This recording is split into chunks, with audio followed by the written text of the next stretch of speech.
বসবাস ও বিনিয়োগের জন্য দুবাইকে বলা হয় পৃথিবীর অন্যতম নিরাপদ একটি শহর। আকাশচুম্বী ভবন আর সোনালী সৈকতের এই শহর অনেক দিন থেকেই কিন্তু বাংলাদেশি ধনীদের সেকেন্ড হোম হিসেবে প্রিয় গন্তব্য। এতটুকু পর্যন্ত ঠিক আছে, কিন্তু এই আকর্ষণের পিছনে লুকিয়ে আছে কিছু প্রশ্ন, কিছু অজানা গল্প। আমরা আরও আগ্রহী হয়ে উঠি যখন জানতে পারি মরুর এই শহরে 461 জন বাংলাদেশি গড়েছেন প্রায় 5,000 কোটি টাকার সম্পত্তি। আমাদের আজকের গল্প দুবাই রিয়েল এস্টেট বাজারে বাংলাদেশিদের সম্পদ নিয়ে। দীর্ঘ 5 মাস নানান তথ্য, উপাত্ত বিশ্লেষণ ও তদন্তর মাধ্যমে দ্য ডেইলি স্টার টিম জানতে পেরেছে মিলিয়নিয়ার্স মাইলে 1000 কোটি টাকার বিলাসবহুল সম্পত্তি কিনেছে বাংলাদেশিরা। বাকিটা জানবো আজকের স্টার ইনভেস্টিগেশনে।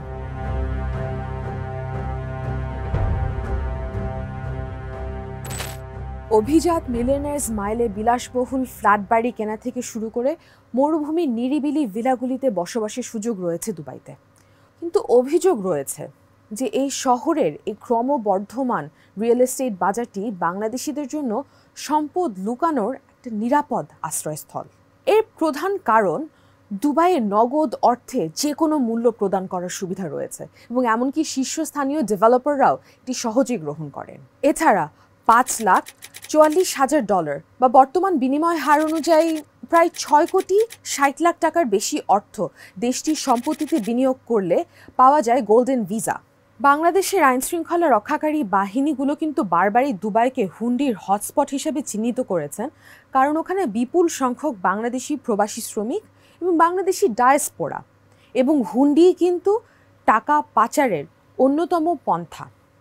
এবং আপনি জানলে অবাক হবেন যে দুবাই রিয়েল এস্টেটের এই 5,000 কোটি টাকার সম্পত্তি যে বাংলাদেশিদের আছে তার অনেকাংশই কিন্তু বড় বড় ব্যবসায়ী, সরকারি বেসরকারি কর্মকর্তা বা সমাজের প্রভাবশালীদের মালিকানায়।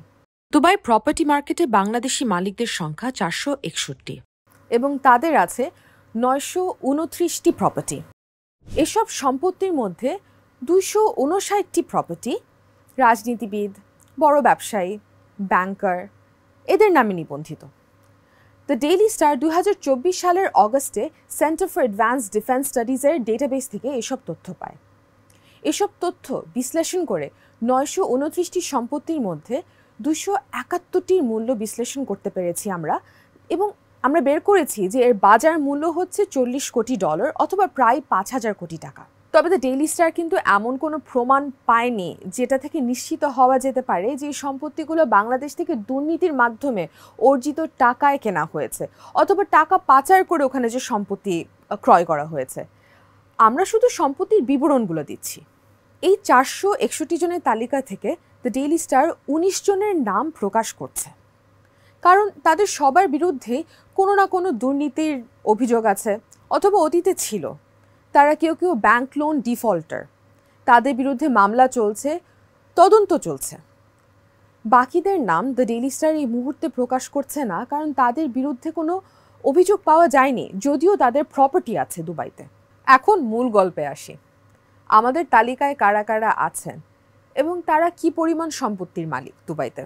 আমাদের প্রাক্তন ভূমিমন্ত্রী সাইফুজ্জামান চৌধুরী জাভেদের যে পরিমাণ সম্পত্তি আছে দুবাইতে তার ধারে কাছেও কোনো বাংলাদেশি আসতে পারবে না। উনি একক বৃহত্তম বাংলাদেশি সম্পত্তি ক্রেতা দুবাইতে। 2024 সাল পর্যন্ত আমাদের হিসাব অনুযায়ী তার সম্পত্তির পরিমাণ 37টি এবং এটার টোটাল ভ্যালু 70 কোটি টাকা, তার থেকে একটু বেশি। 2021 সাল থেকে 2024 সালের মধ্যে তার মালিকানাধীন আরও অন্তত 50 কোটি টাকার মূল্যের সম্পত্তি হাতবদল হয়েছে। তার নামে আমরা আরও সম্পত্তি পাই, কিন্তু সেগুলোর নথি পাওয়া যায়নি, সুতরাং সংখ্যাটা বলছি না। দুবাই একটা এলাকা আছে নাদ আল শেবা ফার্স্ট নামে, এবং এই এলাকায় দ্য পোলো রেসিডেন্সিস নামে একটা কমিউনিটি ক্লাস্টার আছে। এইখানে সাইফুজ্জামান চৌধুরী জাভেদের 28টা ফ্ল্যাট আছে। প্রতিটি ফ্ল্যাটের গড় মূল্য 1 কোটি টাকার মতন। বুর্জ খালিফার কাছাকাছি মাদা রেসিডেন্সিস টাওয়ার, এবং এখানে তার নামে অন্তত 2টি সম্পত্তি নিবন্ধিত হয়েছে। আর একটু দূরে দ্য বিজনেস বে এলাকায় কেম্পেন্সকি রেসিডেন্স নামে আরেকটি টাওয়ারে তার 2টি প্রপার্টি আছে। দুবাইয়ের আল ফুরজান এলাকায় রয় মেডিটেরেনিয়ান ভবনে তার 2টি স্টুডিও অ্যাপার্টমেন্ট রয়েছে। জুমেইরা ভিলেজ সার্কেলের হামিনি টাওয়ারে তার দুটো 1 বেডরুমের flat. Centre for Advance Defence স্টাডিজের ডেটাবেস অনুযায়ী তার নামে আরও অন্তত 24টিরও বেশি সম্পত্তি রয়েছে, কিন্তু রেকর্ডে পাসপোর্ট নাম্বার বা জন্ম তারিখের মতো অন্যান্য আইডেন্টিফাইং ডিটেলস ছিল না। সে কারণে আমরা নিশ্চিত হতে পারি নাই যে সম্পত্তিগুলো কি আসলেই তার নাকি না। নথিগুলোও আমরা পাইনি। তার ভাই আনিসুজ্জামান চৌধুরী রনি, ওনারও কিন্তু একটা ফ্ল্যাট আছে দুবাইতে। এটা পাম জুমেইরার গোল্ডেন মাইল 4 নামে একটি ভবনে। এই 2 বেডরুম ফ্ল্যাটের আনুমানিক মূল্য 10 কোটি টাকা। মোহাম্মদ ওবায়দুল করিম ওরিয়ন গ্রুপের মালিক। দুবাইয়ে তিনি একটি হোটেল ও 3টি আবাসিক সম্পত্তির মালিক এবং এটার মোট মূল্য হচ্ছে 66 কোটি টাকা। Palette Royal Reflections Hotel and Spa নামে একটি 4 স্টার হোটেলের 49% শেয়ারের মালিক ওবায়দুল করিম। 2014 সালে নির্মিত এই 100 কক্ষের হোটেলটি বুর্জ দুবাই এলাকায় অবস্থিত। ওবায়দুল করিম, তার স্ত্রী আরজুতা করিম এবং মেয়ে জেরিন করিমের নামে দুবাইয়ে আরও 3টি সম্পত্তি রয়েছে। দুবাইয়ের আল মেরকাদ এলাকায় ওবায়দুল করিমের রয়েছে একটি প্রপার্টি যার মূল্য 42 কোটি টাকা। একদম পাশাপাশি তার স্ত্রী আরজুতা করিমের একটি সম্পত্তি রয়েছে এবং সেটার মূল্য 21 কোটি টাকা। তার মেয়ে জারিন করিমের নামে 3 বেডরুমের একটি ফ্ল্যাট রয়েছে দুবাইয়ের ওয়ার্ল্ড ট্রেড সেন্টার রেসিডেন্সে। হেফজুল বাড়ি মোহাম্মদ ইকবাল। HBM ইকবাল ঢাকা 10-এর আওয়ামী লীগের সাবেক সংসদ সদস্য এবং একই সাথে তিনি প্রিমিয়ার ব্যাংকের চেয়ারম্যান এবং প্রিমিয়ার গ্রুপের ফাউন্ডার। তার নামে দুবাইতে রয়েছে 56 কোটি টাকার প্রপার্টি। এর মধ্যে আছে 2টা ভিলা এবং 5টি অ্যাপার্টমেন্ট। বুর্জ খালিফা এলাকায় তার রয়েছে 4টা প্রপার্টি। উইন্ডসর ম্যানর টাওয়ারের 26 তলায় 2 বেডরুমের একটি apartment. The residence tower E2 এইটার 34 তলায় 3 বেডরুমের একটি ফ্ল্যাট এবং একই সাথে বিডি স্ট্যান্ড পয়েন্ট রেসিডেন্সের 21 তলায় একটি 1 বেডরুমের ফ্ল্যাট। তার আরও আছে এক্সেল টাওয়ারের 13 তলায় অফিস স্পেস। এখন যাই অন্য এলাকায়। জুমেইরা ভিলেজের টাস্কান রেসিডেন্সেস আরাজো 1 এই ভবনের 5 তলায় 1 বেডরুমের অ্যাপার্টমেন্ট রয়েছে HBM ইকবালের। পাম জুমেইরার কথা হয়তো শুনেছেন। দুবাইতে তালপাতার শেপে করা কয়েকটি আর্টিফিশিয়াল আইল্যান্ড, এটা কিন্তু অভিজাত এলাকা। এখানে 5 বেডরুমের একটি ভিলা আছে HBM ইকবালের যার মূল্য প্রায় 36 কোটি টাকা। তার এরকম আরেকটা 5 বেডরুমের ভিলা আছে, সেই ভিলাটা আল হেবায়াত 3rd এলাকায়। তালিকায় আরও রয়েছেন Syed AK Anwaruzzaman, Star Ceramics ও SM গ্রুপের চেয়ারম্যান। তার নিজ নামে 7টি এবং তার পরিবারের সদস্যের নামে একটি সম্পত্তি রয়েছে এবং এগুলোর মোট মূল্য 36 কোটি টাকা। বুর্জ খলিফা নেইবারহুডে আনোয়ারুজ্জামানের 5টি প্রপার্টি রয়েছে এবং এটার টোটাল ভ্যালু 32 কোটি টাকা। এই এলাকায় বাংলাদেশিদের মধ্যে তার সম্পত্তি কিন্তু সবচেয়ে বেশি। ওয়েস্ট হাইটস 1 এবং ওয়েস্ট হাইটস 2 টাওয়ারের 23 এবং 30 তলায় 2 বেডরুমের 2টি ফ্ল্যাট রয়েছে তার। বুর্জ খলিফা নেইবারহুডের মিসকা 4 হাই রাইজে তার আছে 2 বেডরুমের একটি অ্যাপার্টমেন্ট। গগনচুম্বী 2 টাওয়ার্স B এই ভবনে তার পেন্ট হাউস অ্যাপার্টমেন্ট আছে। একটু দূরেই দুবাই স্পোর্টস সিটিতে একটি আন্ডার কনস্ট্রাকশন হাই রাইজে তার একটা ফ্ল্যাট বুকিং আছে। বুর্জ খলিফা এলাকার দ্য অ্যাড্রেস দ্য বুলেভার্ড টাওয়ারে তিনি ও তার পরিবারের আরেকজন সদস্যের প্রত্যেকের একটি করে একটা 1 বেডরুমের ফ্ল্যাট আছে। 2019 সালে দুদক তার বিরুদ্ধে দুবাইতে অর্থ পাচারের মামলা করে। 2024 সাল আমরা যখন ইনভেস্টিগেশন করছি, নভেম্বর মাসে আমরা যোগাযোগ করি আনোয়ারুজ্জামানের সাথে। তার 2 সপ্তাহের মাথায় তার দুদকের মামলাটা খারিজ হয়ে যায়। তালিকায় আরও আছেন পার্টেক্সের ফাউন্ডার MA হাশেম এবং তার ছেলেরা আজিজ আল কায়সার, আজিজ আল মাসুদ। প্রয়াত MA হাশেম নোয়াখালী 2 আসনের সাবেক বিএনপি সংসদ সদস্য। দুবাইয়ে এ বাবা ছেলেদের রয়েছে 3টি সম্পত্তি এবং এটার মোট মূল্য প্রায় 24 কোটি টাকা। পার্টেক্স গ্রুপের প্রয়াত chairman MA Hashem. Marsa Dubai এলাকায় ওশেন হাইটস নামক একটি স্কাইস্ক্রেপার আছে। তার 41 তলায় একটি 2 বেডরুমের অ্যাপার্টমেন্ট আছে হাশেমের, যার মূল্য প্রায় 2 কোটি 20 লাখ টাকা। পাম জুমেইরার বিচ ফ্রন্ট প্রপার্টি আল খুদরাউই এই অ্যাপার্টমেন্ট কমপ্লেক্সে তার 2 ছেলে আজিজ আল কায়সার ও আজিজ আল মাসুদের নামে 2টি ফ্ল্যাট রয়েছে। কায়সারের 4 বেডরুমের ফ্ল্যাট 5 তলায় আর মাসুদের 5 বেডরুমের ফ্ল্যাট 11 তলায়। একটার দাম 11 কোটি, একটার দাম 10.5 কোটি। 2022 সালে পার্টেক্স গ্রুপের সঙ্গে সংশ্লিষ্ট পরিবারের 10 সদস্যের ব্যাংকিং তথ্য ও বৈদেশিক মুদ্রা অ্যাকাউন্টের তথ্য সংগ্রহের নির্দেশ দেয় এনবিআর। সৈয়দ একে একরামুজ্জামান, আরএকে সিরামিক্সের ম্যানেজিং ডিরেক্টর। আগে বিএনপি করতেন, অ্যাডভাইজার ছিলেন বিএনপির। গত নির্বাচনে উনি স্বতন্ত্র হিসাবে নির্বাচন করেন এবং পরবর্তীতে আওয়ামী লীগে যোগদান করেন। দুবাইয়ে তার আছে 7টি সম্পত্তি, যার মোট মূল্য কমপক্ষে 22,40,00,000 টাকা। পাম জুমেরার আল শাহলা অ্যাপার্টমেন্ট কমপ্লেক্সে তার 8 তলায় একটি অ্যাপার্টমেন্ট রয়েছে এবং এটির আনুমানিক মূল্য 11,40,00,000 টাকা। মার্সা দুবাই এলাকায় সাদাফ 6 টাওয়ারের 24 তলায় তার একটি 1 বেডরুমের অ্যাপার্টমেন্ট রয়েছে।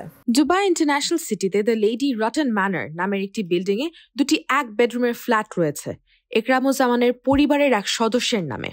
দুবাইয়ের সিলিকন ওয়েসিসে তার নামে একটি 2 বেডরুমের টেরেসড অ্যাপার্টমেন্ট আছে। বিজনেস বে এলাকার রিগল টাওয়ারের 21 তলায় একরামুজ্জামানের রয়েছে একটি অফিস স্পেস। 2019 সালে দুদক তার বিরুদ্ধে দুবাইয়ে অর্থ পাচারের অভিযোগে মামলা করে। একই সাথে নির্বাচন কমিশনে দাখিল করা হলফনামায় তিনি 2,537 কোটি টাকা ঋণের কথা উল্লেখ করেছেন। সেই হিসেবে তিনি ছিলেন ওই নির্বাচনের সর্বোচ্চ ঋণগ্রস্ত প্রার্থী। বন্দর নগরী চট্টগ্রাম শহরের শিপব্রেকার আশিকুর রহমান লস্কর, মাহিন গ্রুপের ম্যানেজিং ডিরেক্টর এবং একই সাথে মেঘনা ব্যাংকের সাবেক পরিচালক। দুবাইতে 2টি সম্পত্তি রয়েছে যার মোট মূল্য অন্তত 23 কোটি টাকা। 2টো প্রপার্টি কিন্তু পাম জুমেরা এলাকায়। পাম জুমেরার আল হাসির টাওয়ারের 2 তলায় 3 বেডরুমের একটি অ্যাপার্টমেন্ট রয়েছে আশিকুরের। তার নামে 2022 সাল পর্যন্ত আল খুদ্রাউই টাওয়ারের 3 তলায় 4 বেডরুমের একটি অ্যাপার্টমেন্ট ছিল, কিন্তু সাম্প্রতিক নথিতে দেখা যাচ্ছে যে এই অ্যাপার্টমেন্টটি এখন তার পরিবারের অন্য একজন সদস্যের নামে। আশিকুরের নামে চট্টগ্রামের অর্থঋণ আদালতে একাধিক মামলা। বিভিন্ন ব্যাংক তার থেকে প্রায় 2,000 কোটি টাকা পায়। এখন আসি সাবেক পুলিশ প্রধান বেনজির আহমেদের ওয়াইফ জিসান মির্জার কাছে। দুবাইতে প্রায় 14 কোটি টাকা মূল্যের একটি ফ্ল্যাট রয়েছে তার। বুর্জ খলিফা এলাকার tower the Address Fountain Views Residences, এই টাওয়ারের 55 তলায় জিসান মির্জার নামে 3 বেডরুমের একটি অ্যাপার্টমেন্ট রয়েছে। এটার সম্ভাব্য মূল্য 14 কোটি টাকা। বেনজিরের মেয়ে, তার নাম ফারহিন রিশতা, তার নামেও কিন্তু 2টো কোম্পানি আছে দুবাই শহরে। এই কোম্পানি দুটো বারদুবাই আল ফাহিদি এলাকায় নিবন্ধিত। বেনজির আহমেদের বিরুদ্ধে একাধিক তদন্ত চলমান এবং সবই দুর্নীতি সংক্রান্ত। পদ্মা ব্যাংকের সাবেক চেয়ারম্যান চৌধুরী নাফিস শরাফত। দুবাই তার 2টি সম্পত্তি আছে, এটার মোট মূল্য অন্তত 10,40,00,000 টাকা। দুবাইয়ের বুর্জ খলিফা এলাকায় দ্য সিগনেচার নামে একটা স্কাইস্ক্রেপার আছে 50 তলার। এটার 24 তলায় 3 বেডরুমের একটা ফ্ল্যাট নাফিস শরাফতের নামে। এটার আনুমানিক মূল্য 4,60,00,000 টাকা। জামাক হিলস নামে শান্ত আবাসিক এলাকায় শরাফতের নামে 5 বেডরুমের একটা ভিলা আছে। শরাফতের বিরুদ্ধে বিভিন্ন তদন্ত চলমান, তার মধ্যে রয়েছে শেরবাজার কেলেঙ্কারি সংক্রান্ত তদন্ত এবং একটি ব্যাংক দখলের অভিযোগও আছে তার নামে। আলহাজ মোহাম্মদ মোসাদ্দেক আলী ফালু, ঢাকা 10 আসনের বিএনপির সাবেক সংসদ সদস্য এবং এনটিভির চেয়ারম্যান। দুবাই তার নামে একটি সম্পত্তি রয়েছে। নাজ হেসার সিলিকন ইনফরমেশন টেকনোলজি টাওয়ারে একটি অফিস স্পেস রয়েছে তার, যার মূল্য প্রায় 1,30,00,000 টাকা। অতীতে দুদক ফালুকে ইনভেস্টিগেট করেছিল দুবাই অর্থ পাচার নিয়ে। দুবাইয়ে অফশোর কোম্পানির মাধ্যমে 163,92,00,000 টাকা পাচারের অভিযোগে 2022 সালে আদালত তাকে গ্রেফতারের নির্দেশ দেয়। তিনি বর্তমানে জামিনে রয়েছেন। গত 14 নভেম্বর যখন আমাদের এই তদন্ত চলছিল তখন আদালত তাকে অভিযোগ থেকে খালাস দেয়। এবার তালিকায় শাহাব সাত্তার। সাত্তার সাইপ্রাসের বাংলাদেশি অনারারি কনসাল এবং একই সাথে তিনি কিন্তু বন্ধ হয়ে যাওয়া জিএমজি এয়ারলাইন্সের মালিক। 3 কোটি টাকা মূল্যের 2টি সম্পত্তি পেয়েছি আমরা তার নামে দুবাইতে।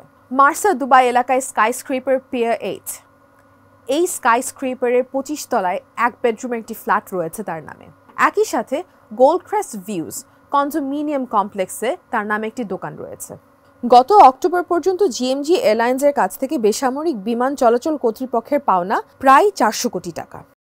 ক্যাপ্টেন তাজবিরুল আহমেদ চৌধুরী, বন্ধ হয়ে যাওয়া ইউনাইটেড এয়ারওয়েজের সাবেক ম্যানেজিং ডিরেক্টর এবং প্রতিষ্ঠাতা। তার নামে রয়েছে 10,33,00,000 টাকার 7টি সম্পত্তি। জুমেরা ভিলেজ সার্কেলের মিলানো জিওভানি বুটিক সুইটসের তার 2 বেডরুমের 5টি অ্যাপার্টমেন্ট রয়েছে। মধ্যবিত্ত এলাকা হিসেবে পরিচিত আল ওয়ারসা নেবারহুডে তার একটা ফ্ল্যাট রয়েছে। ওয়াদি আল সাফা 7 এই এলাকায় তার 3 বেডরুমের একটি ভিলা রয়েছে। গত অক্টোবর পর্যন্ত ইউনাইটেড এয়ারওয়েজের কাছে বেসামরিক বিমান চলাচল কর্তৃপক্ষের পাওনা প্রায় 400 কোটি টাকা। সায়েম সোবহান আনভীর, বসুন্ধরা গ্রুপের ম্যানেজিং ডিরেক্টর। বুর্জ খলিফার ভিতরে কিন্তু কিছু রেসিডেন্সিয়াল ইউনিট আছে। এটার নাম আরমানি রেসিডেন্স। এইটারই একটা ফ্ল্যাট আনভীরের নামে। ফ্ল্যাটের মূল্য 12 কোটি 40 লাখ টাকা। অনুসন্ধানে আরও উঠে আসে যে আনভীরের ছোট ভাই সাফওয়ান সোবহান তাজভীর উনিও একটা প্রপার্টির সাথে যুক্ত। এইটার ডিটেলস আমরা পাই যুক্তরাজ্যের কোম্পানির রেকর্ডস থেকে, কিন্তু আমরা দুবাইয়ের ল্যান্ড রেজিস্ট্রি থেকে এটার কোনো তথ্য পাইনি, কোনো দলিল পাইনি। বসুন্ধরা গ্রুপ, আনভীর, তাজভীর এদের বিরুদ্ধে বিভিন্ন ধরনের তদন্ত এখন চলমান। সিআইডি তদন্ত করছে, বিএফআইউ তদন্ত করছে, দুদক তদন্ত করছে, এবং তদন্ত সবগুলোই কিন্তু টাকা পাচার কেন্দ্রিক। তদন্তর নিয়ম হচ্ছে যাদের বিরুদ্ধে অভিযোগ, যাদেরকে নিয়ে লেখা হচ্ছে তাদের সবার সাথে যোগাযোগ করতে হবে, এবং আমরা তাই করেছি। কেউ কেউ আমাদেরকে তাদের বক্তব্য জানিয়েছেন, যেরকম 2 ভাই সায়েদ একে আনোয়ারুজ্জামান এবং এসএকে একরামুজ্জামান, তারা দুজন জানিয়েছেন আমাদেরকে যে তারা প্রায় 40 বছর ধরে দুবাইতে স্থায়ী বাসিন্দা এবং দুবাইতে তারা ব্যবসা করেছেন, বিভিন্ন ব্যবসার মালিক তারা দুবাইতে, এবং সেইগুলোর ইনকাম থেকেই তারা এই প্রপার্টিগুলো কিনেছেন। নাফিস শারাফাত উনি জানিয়েছেন যে দ্বৈত নাগরিকত্ব যাদের আছে তারা চাইলে পৃথিবীর অন্য যে কোনো স্থানে প্রপার্টি কিনতে পারে। সায়েম সোবহান আনভীর কিছু জানাননি, কিন্তু তার ভাই সাফওয়ান সোবহান তাজভীর আমাদেরকে জানিয়েছেন যে যেহেতু তাদের ফ্যামিলি নিয়ে একটা তদন্ত চলছে, যে তদন্তকে তিনি বলেছেন পলিটিক্যালি ড্রিভেন, উনি সেই কারণে আমাদেরকে কোনো মন্তব্য দিবেন না।